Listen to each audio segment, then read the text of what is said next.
పుదుచ్చేరిలో కొత్త ప్రభుత్వం కొలువు తీరింది. సీఎంగా 5వ సారి ప్రమాణం చేశారు ఎన్ రంగస్వామి. లోక్ నివాస్ లో ప్రమాణ స్వీకార కార్యక్రమం జరిగింది. బీజేపీ జాతీయ అధ్యక్షుడు నితిన్ నవీన్ కూడా ఈ కార్యక్రమానికి హాజరయ్యారు. 30 సీట్లున్న పుదుచ్చేరిలో ఎన్డీఏ కూటమి 18 స్థానాల్లో విజయం సాధించింది.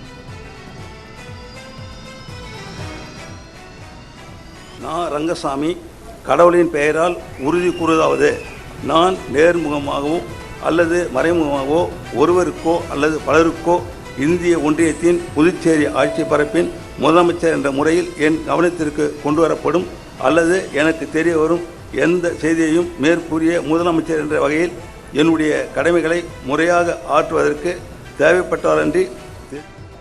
రంగస్వామి కేబినెట్ లో యానాం ఎమ్మెల్యే మల్లాడి కృష్ణారావు ప్రమాణం చేశారు. 4వ సారి మంత్రిగా ఆయన ప్రమాణం చేశారు. ఎన్ఆర్ కాంగ్రెస్ నుంచి యానాం ఎమ్మెల్యేగా గెలుపొందారు మల్లాడి. 1996 నుంచి ఇప్పటి వరకు వరుసగా 6 సార్లు ఎమ్మెల్యే అయ్యారు. 3 సార్లు ఉత్తమ ఎమ్మెల్యే పురస్కారం అందుకున్నారు.